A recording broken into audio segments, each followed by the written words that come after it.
falar com o Dr. Renato, a primeira questão, que é a questão da consciência negra, eu queria que ele contasse para o pessoal a situação de como foi a infância dele. Ele contou para os alunos de Bentópolis, ele contou em algumas palestras, ele foi na palestra no Vicente Rijo, hoje que é o segundo maior colégio de Londrina, é o segundo maior colégio do estado, né, doutor?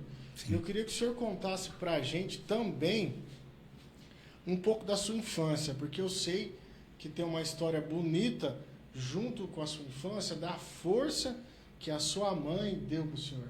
Uma coisa o senhor conta várias coisas interessantes, mas uma coisa muito interessante que o senhor me contou foi como que a sua mãe incentivava o senhor a estudar, sabendo da dificuldade que uma pessoa negra ela passa para vencer essas lutas que o senhor venceu, e a sua mãe incentivava o senhor a estudar, te parabenizava, te incentivava com presentes, com lutas assim, que te colocava na cabeça coisas que o senhor passava no dia a dia, que eu acho que é uma coisa muito bacana para o senhor passar para os ouvintes nossos, porque a sua mãe é uma pessoa fantástica, e das tantas coisas que o senhor me falou, essa foi uma das coisas que mais me marcou, que essa força que a sua mãe sempre deu para a sua vida.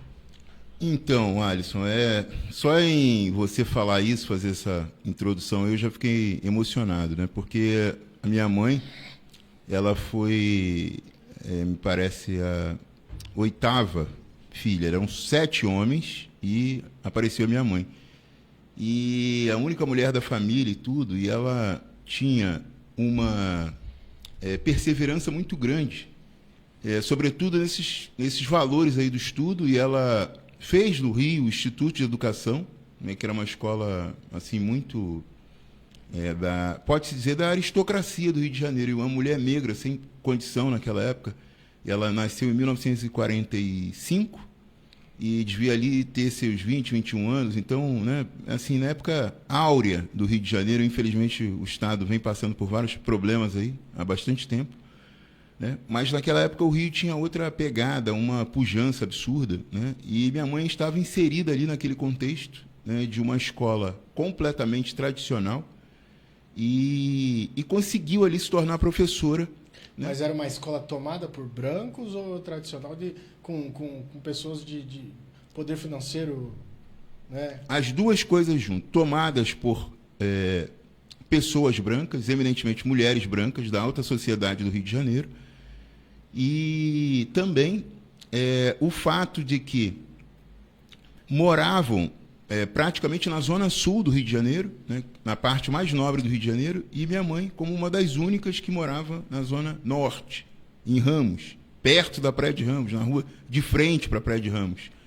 E então, assim, com todas as dificuldades do mundo, com o transporte público ali, precário, não tinha carro naquela época, então era dificuldade muito grande dela conseguir aí se manter, mas conseguiu se formar, fez concurso para o município do Rio de Janeiro e passou com 2 matrículas. Aqui no Paraná costuma-se falar em 2 padrões, né? E, com base nisso, a minha mãe, ela acabou gerando ali, ela irradiou para toda a família, né?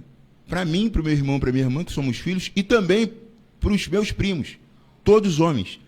Então, assim, ela tratou com a gente o seguinte: vocês têm que focar a vida de vocês com base no estudo, no concurso público, né? E eu fico feliz hoje de ver que isso refletiu diretamente na minha vida, na vida do meu irmão, na vida dos meus primos, e que a gente conseguiu aí galgar posições. Um primo meu foi auditor da Petrobras, o outro está na Brava, né? Estava na Petrobras distribuidora, hoje está na empresa que sucedeu a Petrobras distribuidora, me parece que é Brava o nome. E, assim, tem cargo de direção, tem mestrado. O outro primo está numa empresa em Angra dos Reis, nuclear. Em Angra dos Reis, não, em Resende, uma empresa, acho que é INBE, eu não lembro o nome, mas uma empresa ali de energia nuclear. Então, assim, todo mundo conseguiu galgar essas posições e manter suas respectivas famílias. E com a gente dentro de casa, aí eu vou detalhar ainda mais, porque assim, ela exigia: olha, eu sou professora de matemática, então pelo menos na matemática vocês não podem me decepcionar, vocês têm que entregar o máximo de vocês, zelar pelo nome da nossa família, da família Santana, né? Então, assim, em matemática, procurem ser o primeiro aluno, vocês têm essas obrigações. E, assim, uma criação rígida, né? Eu já falei algumas vezes na vida, minha mãe ia atrás de mim, dos meus irmãos, pegava ali às vezes cinto, ia na rua antigamente. A gente não tinha essa preocupação toda com a infância. O couro comia. O couro comia literalmente, né? Então, uma vez eu lembro que eu estava num fliperama, ela não queria que eu frequentasse fliperama, estava jogando ali, eu não lembro se River Raid ou Mon Patrol, e ela pegou ali uma cinta e bateu firme nas minhas pernas, vai para casa, vai estudar. Então, assim, na frente de todo mundo, mas assim, eu não me arrependo nem de contar isso, porque isso foi fundamental para a minha formação, né? E também, nós já ouvimos algumas vezes a música dos Racionais, A Vida é Desafio, que fala, por você ser preto, você tem que fazer 2 vezes, tem que ser 2 vezes melhor.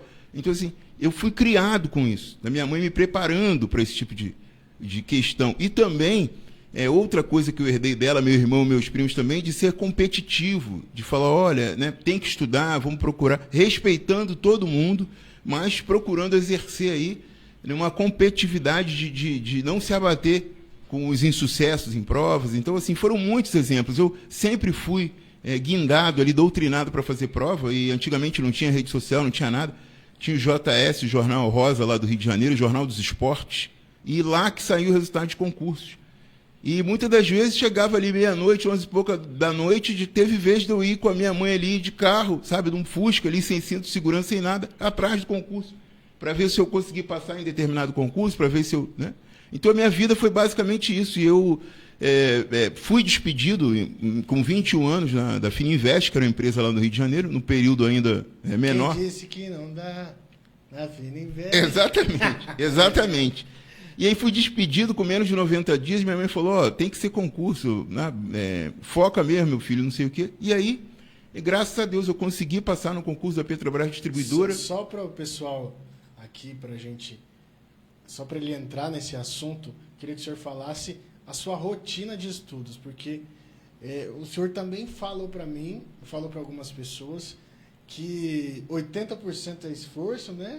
Sim. Então, como que era a sua rotina de estudos? Quantas horas o senhor estudava? Faço questão de falar isso, sobretudo para você que está me ouvindo agora e está ali estudando, às vezes está recalcitrante aí. Não dê espaço para as pessoas que te dão um tapa nas costas e falam, olha, você vai passar, você é muito bom, você é muito inteligente. Isso não coloca a comida em casa, isso não deixa a tua barriga cheia, né? O estudo em si é pura transpiração, tem que sentar o popô na cadeira e ler, reler, como se fosse uma musculação. Sempre costumo fazer uma metáfora de que, se você... né, chegar na academia amanhã, você que não treina, você vai levantar 30 quilos de cada lado no supino? Não vai. Não vai. Provavelmente não vai. Mas se você pegar 5 numa primeira semana, depois 10, depois 15, depois 20, 25, você vai chegar aos 30. E o estudo é a mesma coisa. O estudo tem que ser diário, né? Diário, e nos finais de semana, se você não trabalhar, você dá grau máximo nos finais de semana. Eu fazia 20 horas de estudo no final de semana, 10 horas no sábado, 10 horas no domingo. E... eu digo mais, e você tem que se cercar das pessoas que te chamam para o alvo, das pessoas que te chamam efetivamente para estudar, para procurar resolver os problemas da sua vida, para você buscar dar uma condição de vida melhor para a tua família, né, para as pessoas que te cercam, para a tua mãe. E assim, não tem nada mais gratificante no mundo você falar para a tua mãe, para o teu pai, eu passei. A tua mãe falou, meu filho... está lá no Paraná, é promotor de justiça, meu filho é um super executivo do McDonald's. Isso não tem preço para uma mãe, para um pai, né? No caso, o senhor largava as festividades do final de semana de um jovem, de um adolescente, para estudar? Desde essa época, sim. Eu fui doutrinado para isso, e quando eu comecei a fazer prova para o Ministério Público, ainda mais. Aí não tinha nem Natal, nem Ano Novo, nem Carnaval, e é direto. Como fala um grande amigo meu, Felipe, que estudava junto comigo, tem que tocar direto. Quem quer beber água limpa tem que acordar cedo. As bibliotecas aqui do Paraná, eu vejo, elas vivem vazias, completamente vazias. As pessoas não vão lá. No Rio de Janeiro, por exemplo, tem uma biblioteca municipal, ela é disputada, as pessoas querem sentar para estudar, para debater.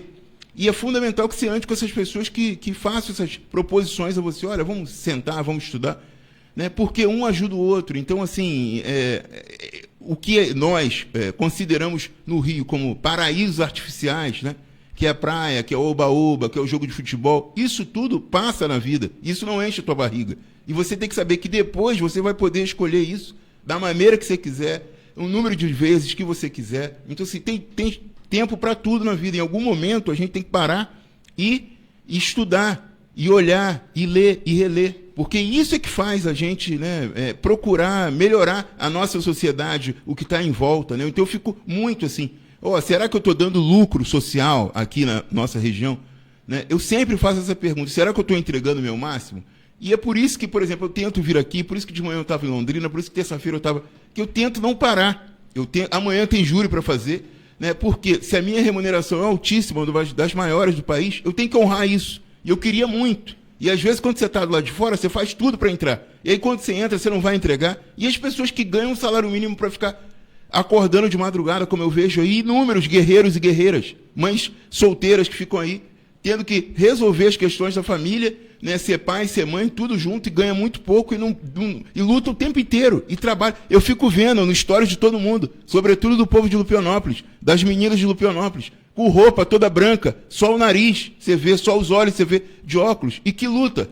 E se eles estão ligados, elas estão ligadas a esse tipo de trabalho, como é que eu não vou dar o meu máximo? Como é que eu não vou correr atrás? Como é que eu não vou tentar antecipar problema? Como é que eu não vou tentar dar o melhor de mim? Porque eu queria muito entrar. Eu fiquei fazendo muitas provas e deu certo. Fui agraciado por Deus e pela minha luta, pelo meu estudo, né? Por seguir os ensinamentos da minha mãe, de orientar, de falar, olha, meu filho, tenha responsabilidade. E falo para vocês, família é importante, mas procurem constituir família quando vocês estiverem constituídos com uma base forte, pagando suas próprias contas. Vocês não podem constituir família com pai, com mãe, com avô e com avó, bancando vocês, cuidando da vida de vocês, para quando vocês quiserem no rodeio, falar, olha lá, tá vendo? Não paga conta nenhuma e agora está se arrumando aí para o rodeio. É duro demais ouvir isso. É muito duro ouvir isso. Então, acho que vocês não precisam ouvir isso para começar a correr atrás. E, sobretudo, vocês que são jovens, 16, 17, 18 anos, tem que pensar nisso, tem que procurar sempre se desenvolver, fazer plural, escrever bem, compreender bem, saber o que está acontecendo aqui no nosso estado, no Brasil e ao redor do mundo. Tem guerras aí, a Ucrânia está aí, o problema na Palestina. Então a gente tem que saber, a gente tem que procurar se informar cada vez mais para que a gente não repita os erros que a gente vê acontecendo aí. Gente, eu vou falar para vocês que tudo isso que ele falou, ele leva na prática mesmo, porque eu sou amigo dele e eu sei que a esposa dele, que antes era a noiva dele, ele incentivava e ele meio que cobrava ela. Hoje, a Dani, que é uma querida, hoje ela é procuradora do município de Uraí, e ele cobrava ela para ter o estudo diário. Né? Sim, e digo mais, tá? Foi ótimo você ter falado isso, por quê? Porque a minha mulher, que eu tenho muito orgulho dela ser quem ela é, ela segue acordando, viajamos no final do ano para o local paradisíaco, para o Patacho, lá em Alagoas, e ela conversa daqui, conversa de lá, falou, você já leu o Clube das 5? Quando ela voltou, comprou o Clube das 5, que é um livro, e passou a acordar às 6 horas da manhã. Eu fico arrepiado de falar isso. E aí, de 6 horas ela passou para 5h45, de 5h45 para 5h30, de 5h30 para 5h15, e agora ela acorda todo dia às 5 horas da manhã. Por quê? Porque ela acha que ela quer ser juíza. Ela colocou na cabeça que ela quer ser juíza. E eu quero muito que ela seja. Né? Eu quero muito que ela seja para ela, sobretudo, mostrar para quem a cerca, né, que ela, na luta, né, porque vou falar, mas mora com promotor, tá com a vida ganha. Ela não. Então, assim, ela faz comida, ela cuida da filha, a gente passeia junto, vai para academia, tem a rotina, mas acorda cedo, arruma o tempo para estudar. Eu tenho muito orgulho da minha mulher de falar isso.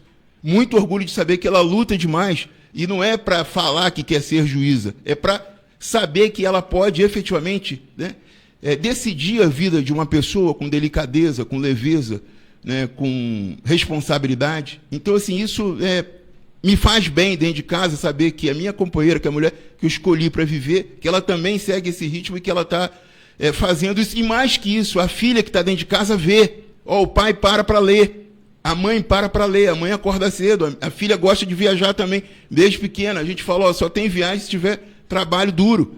Então a gente já tenta passar isso o tempo inteiro para nossa filha, o Alisson, de saber dessa questão da recompensa. Eu fui criado com essa recompensa, né, com um sistema de recompensa. E aí volta de novo para minha mãe, mãe, eu quero aquele tênis, tá bom. Chegava lá em setembro, comprava o tênis que eu queria e só ia usar em dezembro, então no meu aniversário, 14 de janeiro. Quero ver tuas notas, como é que você está? Né? Então, assim, eu não posso deixar de falar isso. Meu irmão hoje, né, sua esposa é professora de inglês, o meu irmão, ele, com 12 anos, a minha mãe obrigou ele a assinar uma carta dizendo que ele abriria mão de estudar inglês. E a mãe falou, isso vai ter reflexos futuros muito grandes na sua vida. E lá atrás ela já falou isso.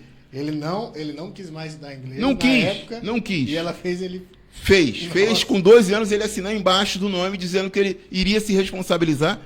E ele, né, para ver como a vida nos ensina, e ele ri. Agora mesmo estivemos juntos no final de semana, ele voltou a comentar sobre isso. E ele hoje em dia fala de forma fluente, ele faz reunião fluente, inglês e espanhol. Só para deixar o pessoal aqui sabendo um pouco por cima, o irmão do Dr. Renato, ele é um executivo do McDonald's. Um grande executivo, um líder do McDonald's. Vocês já comeram lanche aí? O irmão dele, que também tem as mesmas raízes hoje, ele ganha até melhor que o senhor, né, doutor? Sim. Verdade. Senhor, né? O mundo empresarial, né, o mundo de executivo, ele é um executivo. Quantas línguas ele fala? Inglês fluente e espanhol também fluente. Né? Sim, mas já se meteu para o italiano. E fora isso, assim, ele é um cidadão do mundo. Ele já foi a trabalho e fazer curso de inglês na Turquia, em Londres, na Escócia, nos Estados Unidos inúmeras vezes. Ele no Brasil, em vários lugares, ele está sempre viajando em busca de conhecimentos, em busca de profissionais. Há pouco tempo atrás ele fez, agora, esse ano mesmo, uns 2 meses atrás, um curso na França só para executivos. Né? Então, assim, e nos mostra, né? Porque assim, a gente tem que ter, Alisson, como eu vejo também, faço paralelo com você hoje, de estar aqui, de ver você lá atrás com o teu jornal, de ver você sempre procurar uma alternativa para melhorar a sua renda agora com o podcast aqui.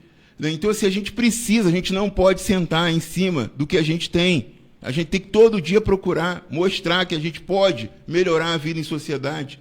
Né? Entregar mais em qualquer profissão, sabe, seja no salão de cabeleireiro, seja consertando o carro, fazendo o que tiver que ser feito, a gente tem que dar o nosso melhor, porque só assim a gente escuta, né, o nosso eu interior, falando, cara, feliz, eu estou feliz comigo mesmo de estar entregando, de estar gerando um lucro social, de procurar melhorar a vida em sociedade. O que está ao nosso alcance, a gente tem que procurar fazer da melhor forma possível. Né? Então, isso aí vale para qualquer profissão. Qualquer profissão. Falar em dar o nosso melhor, queria agradecer meus amigos aí, o Carlos do estúdio, Carlos Ribeiro, que chegou agora, Marcos Genils, meu amigo Luiz Felipe, Joelmir, Marcos Máximo, que foram as pessoas que me ajudaram aqui a lançar esse projeto, até essa primeira entrevista. Então, queria, né, agradecer aqui ao vivo e queria que o senhor falasse para as pessoas se tem alguma diferença do trato com o negro no Rio de Janeiro do trato aqui no Paraná. Porque no Rio de Janeiro a gente sabe que tem uma população bem maior de negros do que aqui no Paraná. E a gente aqui do Sul não tem uma fama muito boa, né, de trato com as pessoas negras.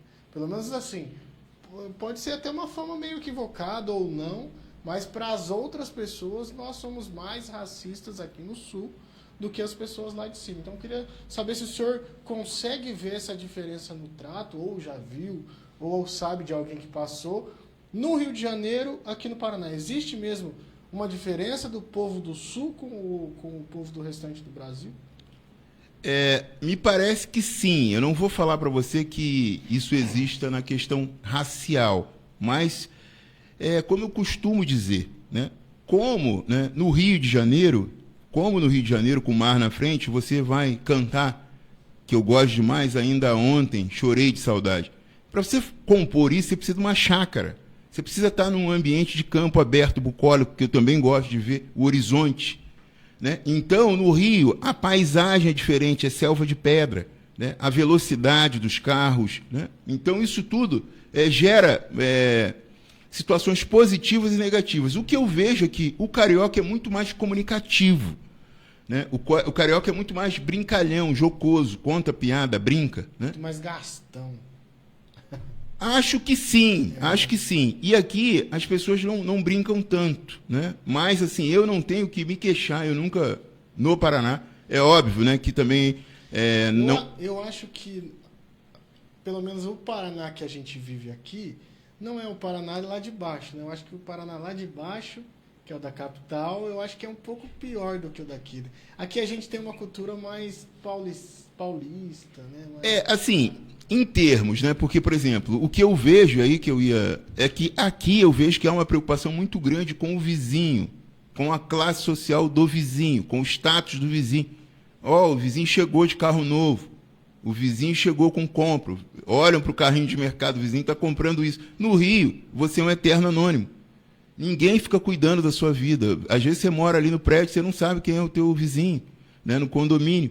E aqui não, aqui tem uma preocupação muito grande, uma vigília, olha, aconteceu isso, olha, aconteceu aquilo, né? Então, assim, isso eu acho muito diferente. Lá, parece que você é mais livre, tá? Isso, eu não estou falando nem de ser promotor ou não, né? E aqui não, aqui eu vejo, né, as pessoas que estão aí, né, eu percebo, fica uma patrulha muito grande em cima da vida da pessoa. Mas é uma cultura também de cidade menor, né? Sim, me parece que sim, de cidade menor, verdade. Eu acho que nesse caso que o senhor falou é mais uma cultura de cidade menor. As pessoas falam, como que esse fulano está fazendo para comprar isso? Sim, gera esse tipo de curiosidade. Né? E às vezes ligam na promotoria para perguntar, para denunciar. Não. Então essa assim... parte eu não sabia. Sim. Às vezes ligam para falar, tá é estranho. Eu falei, não, mas a gente não... como a doutrina fala, a gente não faz pesca predatória, fishing expedition. A gente não fica aqui procurando, né? Fulano de tal parece que é criminoso. Não parece. No direito tem que se provar tudo, né? E não dá pra gente ficar aí a esmo achando que tem algo errado quando, né, alguém supôs algo e vai imaginar que a pessoa está envolvida com alguma questão que ela entende que seja errado. Para não fugir um pouco do tema, lembrei agora, eu queria que o senhor, se vem na cabeça do senhor algum negro que te inspira, algum negro que foi uma figura que o senhor usou como exemplo, algum negro pode ser uma personalidade pública, pode ser uma pessoa da sua vida, mas se tem um negro na sua vida que você fala, eu queria ser igual ele. Vou falar agora que hoje ele me mandou, tem uma foto dele, coronel da aeronáutica Gilberto Pacheco Filho, uma das pessoas que mais me influenciou na vida. Influenciou muito, sobretudo nos valores, né? Influenciou demais, porque ele é um negro muito bem sucedido no Rio de Janeiro, e eu gosto de gastronomia, né? Eu gosto de alguns prazeres da vida, né? E ele foi a primeira pessoa que me levou a uma ópera no Teatro Municipal do Rio de Janeiro. Ele perguntava, Renato, onde é que você quer ir jantar hoje? E me levava lá e pagava a minha conta. Né? Então, o fato de eu ter acesso a essa pessoa, né? Não por isso, não por essas questões, mas ter acesso de conversar com essa pessoa que, inclusive, foi presidente da Transbrasil nos Estados Unidos, em 1968 estava na Suécia, é a pessoa que eu tenho mais alto grau. Né? Então, assim, é como se fosse um pai para mim, né? De todos os ensinamentos, das coisas que eu já fiz de errado, né? Com ele, e ele, né, sempre me orientou, sempre, né, me mostrou como a vida deve ser vivida, e sempre me instigou, né, a procurar ser uma pessoa melhor e também a ser um cidadão do mundo, né, a olhar sempre o globo terrestre, não olhar só para o Rio de Janeiro, só para o Paraná. Então essa aí vai para ele, assim, uma pessoa que eu tenho uma admiração muito grande mesmo, um homem negro. E também quero até já aqui também falar do ministro Marco Aurélio Belize, do STJ, pessoa que também não é negro, mas me influenciou demais, e era suburbano, morava no Irajá, povão, uma pessoa que eu tenho mais alto grau, que fala comigo toda hora e que segue sendo para mim um paradigma, um exemplo, né? Pessoa que me entregou o meu diploma de posse de ser promotor, meu termo de posse de ser promotor, foi no meu casamento lá em Foz do Iguaçu, né? Como você também foi. E então, assim, ele segue sendo um modelo para mim, né, de como eu tenho que me comportar na minha vida privada, né, nas minhas manifestações, né, sobretudo de sempre separar as minhas pré-compreensões, né, na hora de analisar a vida da pessoa, procurar ser o mais isento possível, o mais justo possível, né, falar não com elegância para as pessoas, atender todo mundo. Então, assim, ele é ministro do STJ, ele vai a qualquer lugar, ele come a qualquer comida, ele vai ver jogo do Fluminense, ele poderia ficar o tempo inteiro na cadeira especial, ou então na tribuna de honra do Maracanã, de qualquer estádio, ele vai lá na arquibancada com os filhos. Então, assim, é uma pessoa que me faz muito bem, e vou dizer mais, porque isso aí, sabe, me catapultou. Quando eu estudava para concurso, duro, quebrado, várias vezes ele falou, ó, você quer milhagem? Ó, você quer dinheiro? Fui comprar um apartamento pela Minha Casa Minha Vida, ele falou, ó, você quer que eu te empreste 30 mil, 40 mil, você paga quanto puder. E sempre aprendi com a minha mãe a nunca pegar dinheiro emprestado com particular. Quer pegar dinheiro, pega no banco, mas com particular não. E mesmo um amigo meu, uma pessoa, né, íntima minha, ter falado isso para mim, eu recusei, mas isso gerou um aspecto positivo muito grande, né? E ele também, quando virou ministro do STJ, eu fui à posse dele, daí ele falou para mim, olha, sabe, até cogitei de chamar você para vir para cá e tudo, mas assim, eu acho que você vai passar, acho que você tem condição de passar, acho que você tem condição de ser promotor, de ser juiz, né? Então isso aí para mim gerou, sabe, uma força muito grande, uma energia absurda, né, de saber que uma pessoa que eu respeitava demais acreditava em mim. E também, dessa vez, eu não vou esquecer de falar do Sérgio Oliveira Carpe, que é um grande amigo que sentou comigo no Rio de Janeiro e que também me levou a todos os lugares que eu queria. Eu sou curioso, né? Como, por exemplo, eu queria muito adentrar o Vicente Rijo, para saber como é que é.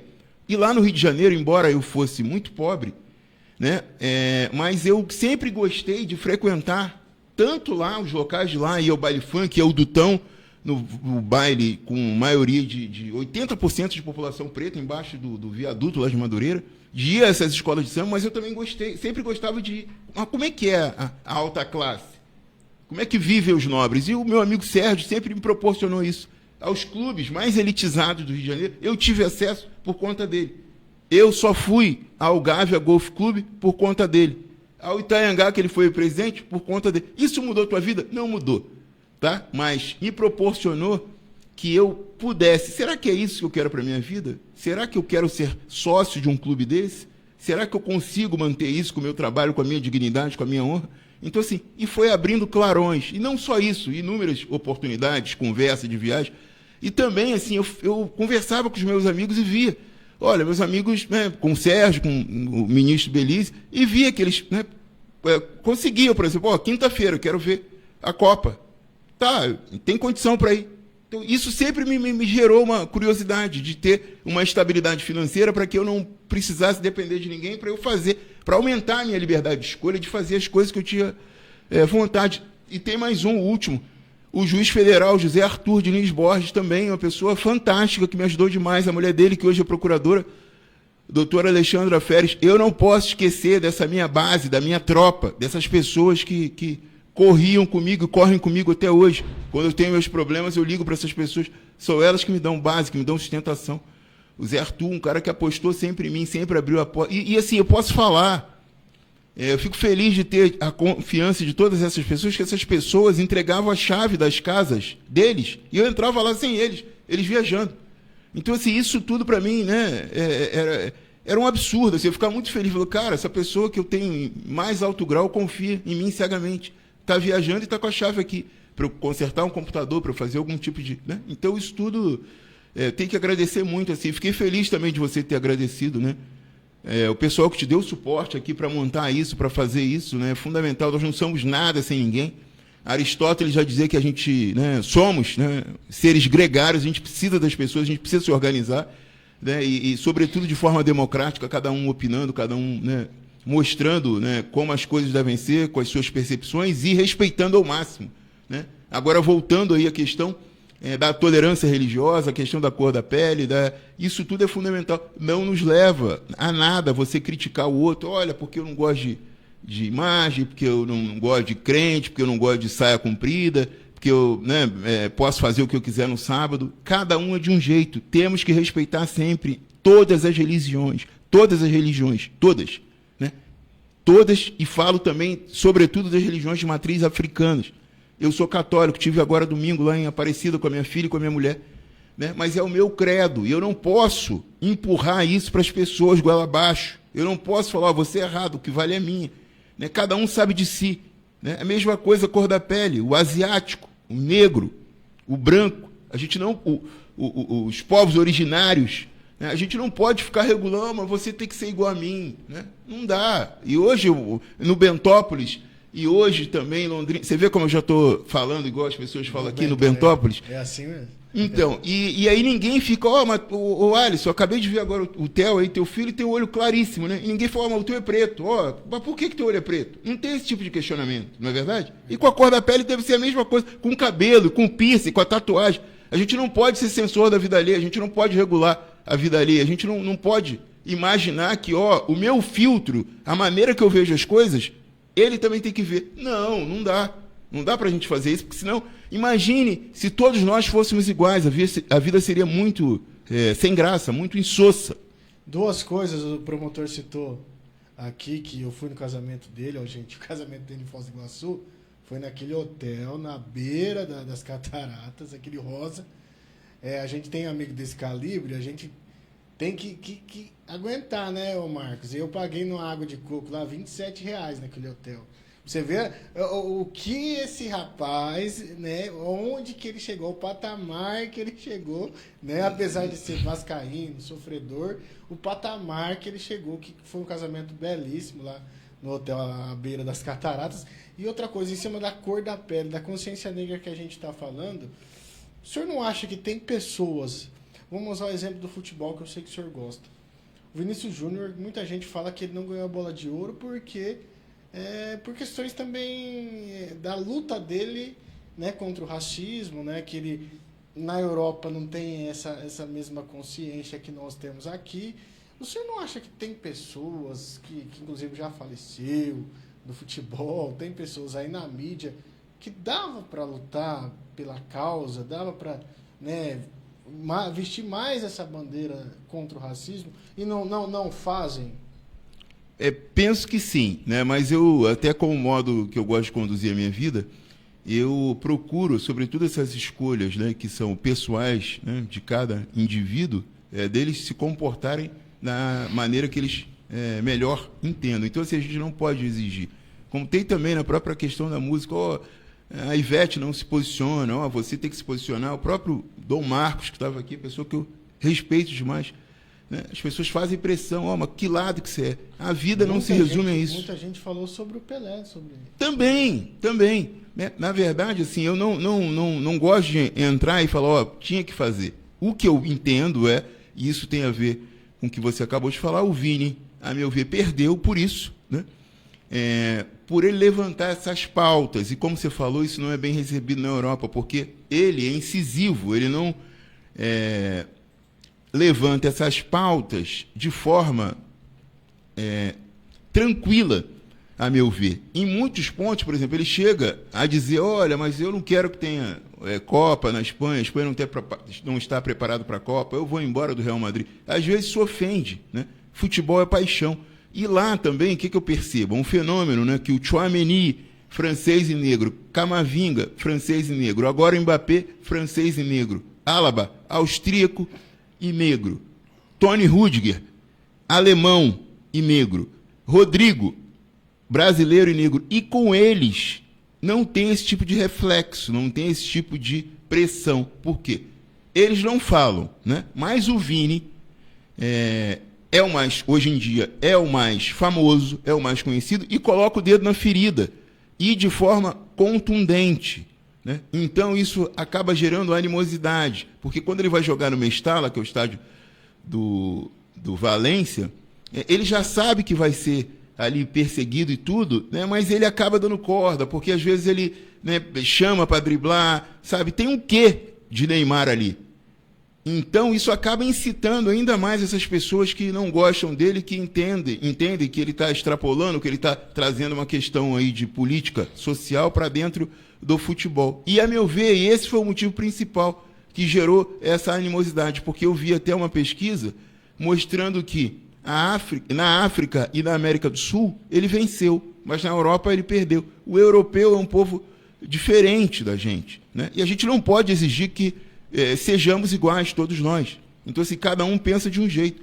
E aí lá, por exemplo, a pessoa presta muita atenção nesse pacote do comportamento, né, sabe? De não incitar, porque Ele não chega ao ponto de ser o Neymar, de procurar ridicularizar, humilhar o adversário, às vezes quando está driblando, mas ele, né, fala, eu tenho 2 Champions, o que você tem? Né? Isso aí corre o mundo. Né? Então não é uma conduta boa a gente falar das nossas vitórias, né, para terceiros, para diminuir. Para falar, eu tenho 2 Champions e você não tem. Né? Isso eu não acho legal nele.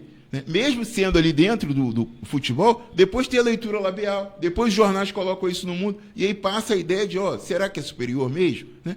Aparentemente é um homem simples, é um cara do Rio de Janeiro, né, de família humilde, tudo, não se vê envolvido em polêmicas fora de campo, né? Eu nunca vi, pelo menos, mas, assim, às vezes, né, uma ideia de que eu tenho que ser incisivo para procurar chamar a atenção de todo mundo sobre um tema que muita gente aí está se batendo e debatendo, como você falou, o Pelé não entrou nisso. Então, né? Pode ser que as pessoas da Europa acham ele também espalhafatoso. Sim. Não tenho dúvida. Outra polêmica sobre o tema que rodeia aqui nosso Brasil, principalmente, é a questão das cotas raciais nas universidades. Queria que o senhor falasse sobre esse tema, que muita gente, de forma errônea, ao meu pensar, eles não concordam com essas cotas raciais. Mas se você analisar aí na sua universidade, na sua faculdade, quantos negros estudaram com você na sua sala? Você foi consultado por quantos médicos negros até hoje? Então, eu acho que isso é uma situação também que muita gente vai para um lado errado, não entende muito o que quer dizer as cotas raciais, que é a inclusão da pessoa negra na universidade. Não quer tirar de ninguém, né? Perfeito. Quer incluir a pessoa negra. Perfeito. E eu posso falar aqui com conhecimento de causa, a meu ver, porque eu sou egresso do sistema de cotas. Eu só sou promotor de justiça porque eu passei nas cotas no MP Paraná. E não tenho nenhum pudor, não tenho nenhuma questão em falar isso. Por quê? Fiz outros concursos, por exemplo, em Minas Gerais, em Pernambuco. Vocês sabem, gente, hoje em dia com o Google você descobre tudo. Né? Então, se você olhar lá, você vai ver que eu fui para a segunda fase em Minas Gerais, que eu fui para a segunda fase em Pernambuco. E aqui no Paraná, do jeito que está hoje o concurso, inclusive eu faço parte da comissão de heteroidentificação para ver se a pessoa é negra ou não. Né? E a gente sempre faz a análise em cima do fenótipo, da boca, do nariz, do cabelo, da cor da pele. Né? A análise é feita em cima disso, tem 5 pessoas, 5 membros, né? E eu sou um deles. Não existe a possibilidade de uma pessoa burlar hoje mais no concurso da MP essa questão. A possibilidade ela é minorada, tá? Minorada, eu vou explicar por quê.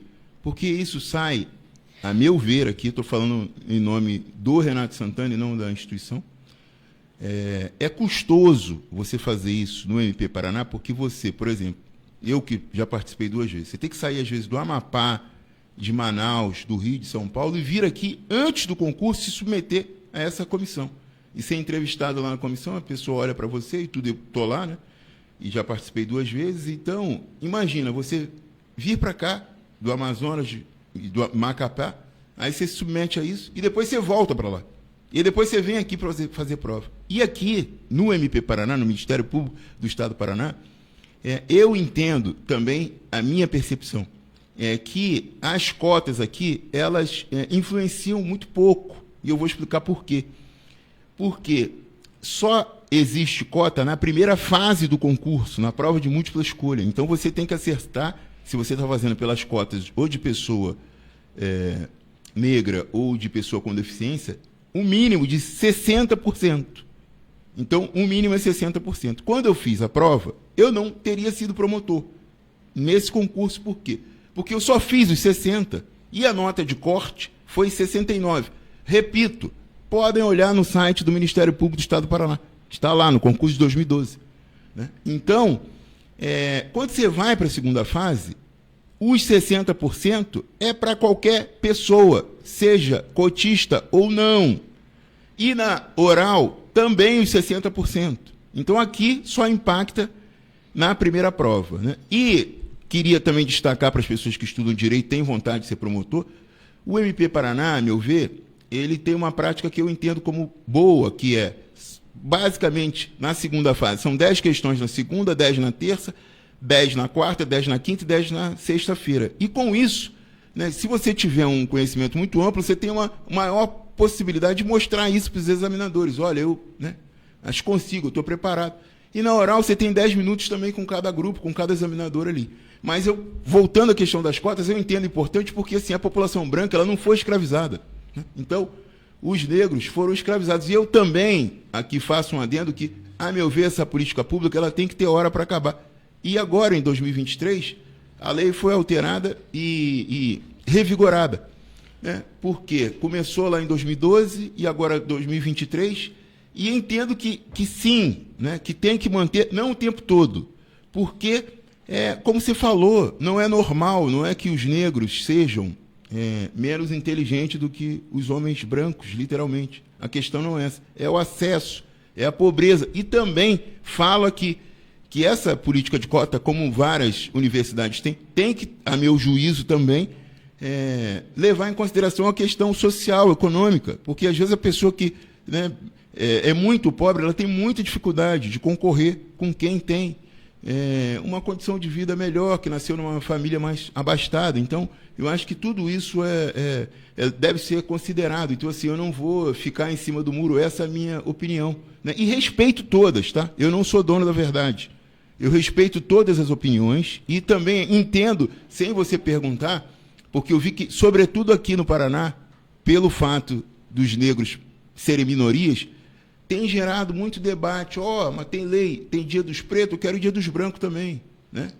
E aí, não tem dia dos branca, não sei então assim, mas são questões que, se você parar para ver, como fala o Mano Brown, e cadê o povo que foi escravizado? Como é que fica? Né? Receberam indenização? Receberam alguma coisa? Não, né?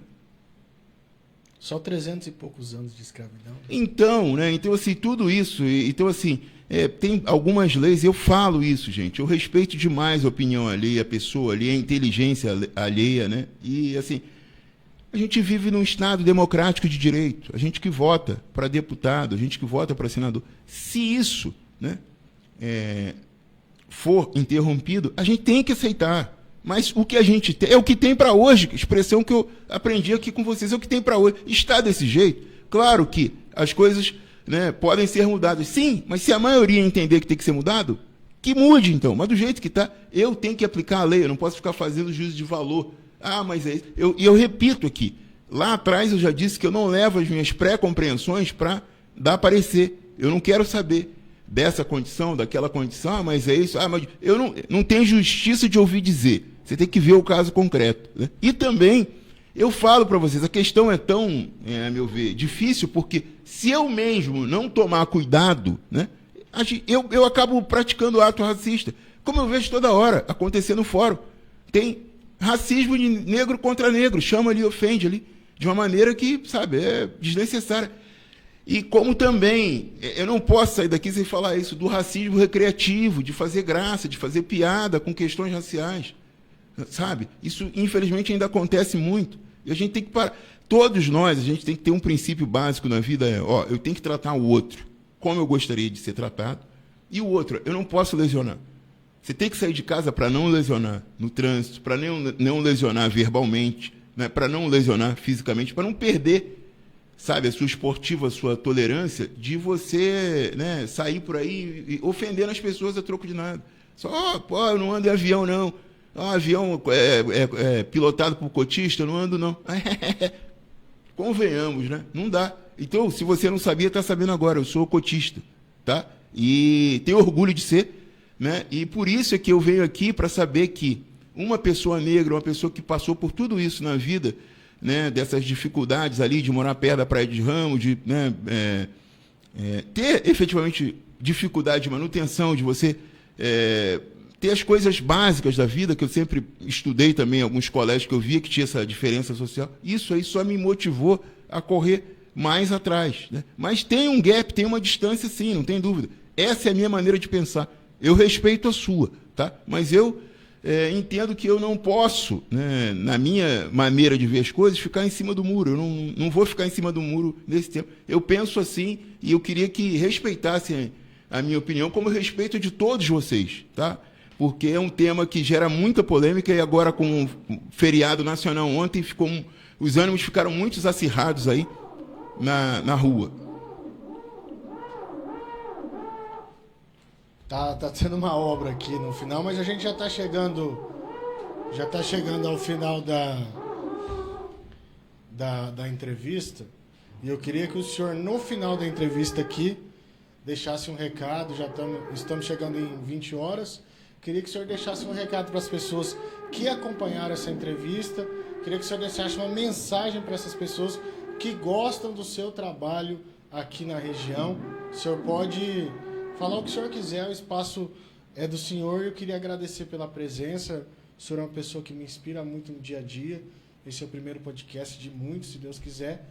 Queria agradecer novamente e que o senhor ficasse o espaço aberto para o senhor falar o que o senhor bem entender aí. Muito obrigado mais uma vez. Tá, obrigado também, né, de novo aí pelo seu trabalho, né, e por você me dar essa oportunidade de eu tocar em alguns temas que eu entendo como importantes e ter sido agraciado como o primeiro a vir aqui no seu podcast. Não posso deixar dos meus dois amigos e guerreiros, né, o Juninho, que é juiz no Piauí, o Felipe, que é promotor no Maranhão, que são pessoas que me incentivaram, meus amigos para a vida toda, que ficavam comigo ali no final de semana, às 20 horas na biblioteca. A gente lutou muito para cada um conseguir aí seguir o seu rumo. O que eu queria falar para você é que eu sou promotor de justiça, tá? E eu tenho muita honra em exercer esse cargo. E enquanto eu tiver forças, eu vou fazer de tudo para que eu faça isso, desenvolva essa atuação da melhor maneira possível, né? Sobretudo para salvaguardar os seus direitos. E eu sempre me coloco à disposição, né, da população, de qualquer pessoa que queira falar comigo, de orientar presencialmente pelo WhatsApp, né? E assim, conte sempre comigo, com o Ministério Público do Paraná. E estou há 2 anos e meio também coordenando o grupo de atuação especializada em meio ambiente, o GAEMA de Londrina. São 55 municípios. Né? Eu tenho rodado muito por esses municípios. Vim aqui em Guaraci, fui em Jaguapitã, conheci pessoas maravilhosas, vários gestores, prefeitos. Sempre sou bem recebido em tudo que é lugar que eu passe, né? E assim, para mim é muito gratificante de conversar com essas pessoas, de aprender com essas pessoas, né? Então é uma troca muito grande. Assim, temos que pensar sempre nas futuras gerações, no meio ambiente, né? Em fazer a nossa parte, em cuidar, né, dos nossos pedaços de terra que a gente tem em abundância aqui, né? Como eu falo aqui, tem pouca área impermeabilizada, né? Tem pouco asfalto, a maior parte é sempre, né, do chão mesmo, da terra, da plantação, de tudo. Então a gente precisa fazer isso de maneira organizada, né? A gente não pode pensar só em lucrar, só em esfolar a terra, né? Na medida do possível, né? Fugir um pouco da monocultura. A gente sabe que isso satura a terra. A gente tem que ter um olhar diferenciado para as questões também, né, da reciclagem. A gente precisa ter o hábito de levar a nossa sacola para o supermercado, né? Sobretudo ao povo ali de Centenário do Sul, Nofre, pessoa que eu respeito muito, os 2 irmãos, né? O Carlinhos ali, o Sérgio, né, do Damasco. A gente precisa incentivar isso, precisa falar, ó, consumam menos plástico. O plástico traz muitos danos à nossa vida, né, dos rios, à nossa vida marinha, né? Então, a gente tem que ter essa consciência. Vamos levar a nossa própria sacola, tá? Também queria voltar a destacar, gente, eu não posso, né, na qualidade aqui de promotor de justiça, eu também faço parte do Penatrans, que é um programa do governo federal, faço parte aqui indicado pelo excelentíssimo PGJ, de algumas questões de trânsito. Vocês, né, e nós banalizamos. Final de semana sim, final de semana não, morre alguém no trânsito aqui. Isso não é normal. Isso não pode ser normal. A gente não pode se acostumar com isso. Todos nós conhecemos pessoas que foram vitimadas pelo trânsito. E por quê? Muitas das vezes por uma irresponsabilidade de beber e dirigir. Eu não posso vir aqui falar tudo isso para você e jogar bola. Como eu gosto de jogar com o pessoal de Centenário, de vir aqui, vou lá em Guaraci, vou lá em Jaguapitã jogar bola, vou beber e vou voltar dirigindo. Eu não posso fazer isso. Isso acaba com a minha credibilidade. Eu não posso fazer isso. Eu não faço isso. Nunca faço isso.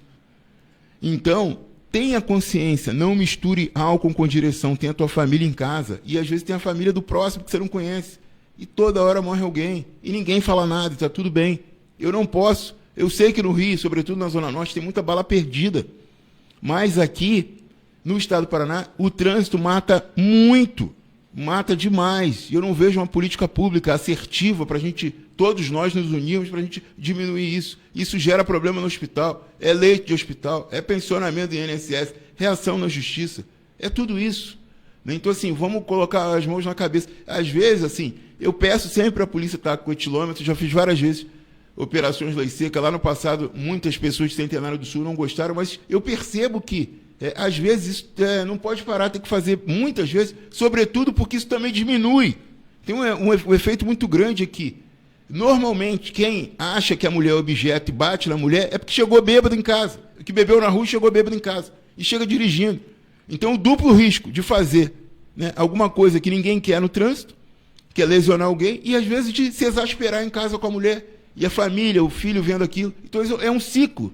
É um ciclo que eu vejo que as pessoas não falam sobre isso. Mas eu tenho que falar, eu tenho um olhar atento sobre isso. Procuro olhar muito bem, sempre, tudo que passa pela minha mão para analisar. Mas as questões de trânsito ainda mais. E tivemos agora em Centenário do Sul esse ano aí, mortes no trânsito, e causa uma comoção. É muito triste isso, é muito desagradável a gente ver isso. Né? Que o carro, que deveria ser um bem que nos leva de um lugar para o outro e tudo para o nosso conforto e para o conforto da nossa família, ele vira uma arma na mão das pessoas. Tá? Muito obrigado pela maneira que eu fui recebido aqui na comarca, nos municípios. Eu repito, eu sou sempre bem acolhido, nunca tive nenhum dissabor aqui, né, que me levasse a pensar, quero sair daqui, estou sem clima em Centenário, né, já deu. Eu não, para mim não deu ainda. Eu tenho ainda fome de continuar lutando, de continuar melhorando. Espero que os novos aí agora, né, o Júnior lá em Centenário, no segundo mandato dele, o prefeito Tico Elton também no segundo mandato, consigam aí melhorar cada vez mais a qualidade de vida das pessoas, né, porque é o fundamental. Fico triste toda hora de ouvir, né, hoje no meu celular aí, as pessoas sabem, mandaram, o CRAS está cortado, não sei o quê. Sabe assim, na medida do possível, vamos tentar viver a nossa vida do nosso suor. Né? O CRAS tem que ser a última reserva. A gente não pode imaginar que o CRAS seja o nosso primeiro acesso. Né? A gente tem que pensar nisso. É fundamental até para a nossa autoestima, a gente saber, eu estou produzindo aqui com o meu suor, com a minha luta, com a minha gana. Então é fundamental, porque depois a gente sabe, a gente às vezes fica mal acostumado, a gente não luta como deveria lutar. Eu sei que há casos e casos, às vezes tem questões de doença também relacionadas, então assim, o ideal é que fosse sempre para isso, não, né, você pensar sempre. Mesma coisa, pensão alimentícia, não dá certo, porque às vezes as mulheres ficam imaginando que, olha, agora, né, vou ter uma fonte de renda. Isso não é fonte de renda. Primeiro que normalmente é para o filho ou para a filha. E isso gera um ciclo, que gera uma frustração. E aí liga, e é insucesso. Mas com 2 atrasos posso entrar? Não posso entrar? Pode entrar? É advogado. Até 2019, o Ministério Público do Estado do Paraná fazia isso. Agora são os advogados dativos. Né? Então, assim, é algo que, a meu ver, pode ser evitado. E pensou em ter filho? Né? Será que eu tenho condição de ter filho? Isso aí também é um tema polêmico. As pessoas não querem enfrentar esse tema, mas não podem contar com a sorte. Né? No Rio de Janeiro tem um samba lá, do Almig Neto, que eu gostava demais, que falou, tudo que se faz na terra, se coloca Deus no meio, Deus já deve estar de saco cheio. Não dá para a gente botar tudo na conta de Deus. Não dá. É orar mais ação, é oração. Tem que agir. Tem que agir. Sem agir, a gente não consegue, né, ir para frente, a gente não consegue inspirar a nossa família, os nossos vizinhos, os nossos amigos. E a gente tem que ter isso. Eu tenho responsabilidade social. Fiquei feliz do Alisson. Falou, cara, você é é orgulho para mim. Como eu tenho essas pessoas todas que eu acabei de falar e que eu tenho, né, orgulho, né? E, então, assim, é isso. A gente precisa... o Caetano fala muito bem. Gente, para ser feliz. Né? A gente tem que buscar a nossa felicidade. A felicidade, às vezes, ela não se conquista só com bens materiais, e sim com o que a gente entrega para a vida em sociedade. É o lucro social, como eu costumo dizer. O que você está entregando para procurar melhorar a qualidade de vida das pessoas, para informar as pessoas a tomarem melhor decisão. Isso, para mim, é fundamental. Tá? Contem sempre comigo, estou à disposição de vocês. Muito obrigado, Alisson, e sucesso nessa nova etapa na sua vida, de você que é multifacetado, tá aí, né, lutando com o jornal, com o Facebook, com o Instagram e com as mídias sociais aqui. Então eu desejo todo o sucesso de saber que você é um batalhador, que você vai para lá, vai para cá, corre atrás também do teu sustento, da tua família, tá com um filho aí. Então, sucesso, estou sempre à disposição para esclarecer qualquer questão, qualquer coisa, dar suporte, procurar clarear, né, mostrar o que é fato e o que é fake. Eu sempre falo, isso é isso mesmo? Não, não é isso, né? Então, eu estou aí, tá? Conte sempre comigo, você e os demais veículos de comunicação aqui da nossa região. Obrigado, promotor, mais uma vez, né, pela conversa, pelo bate-papo muito interessante, sempre uma aula conversar com ele. E amanhã estaremos de volta aqui com o deputado Adriano José aqui no podcast. E hoje foi muito bacana com essa pessoa tão especial. Um abraço a todos, fiquem com Deus.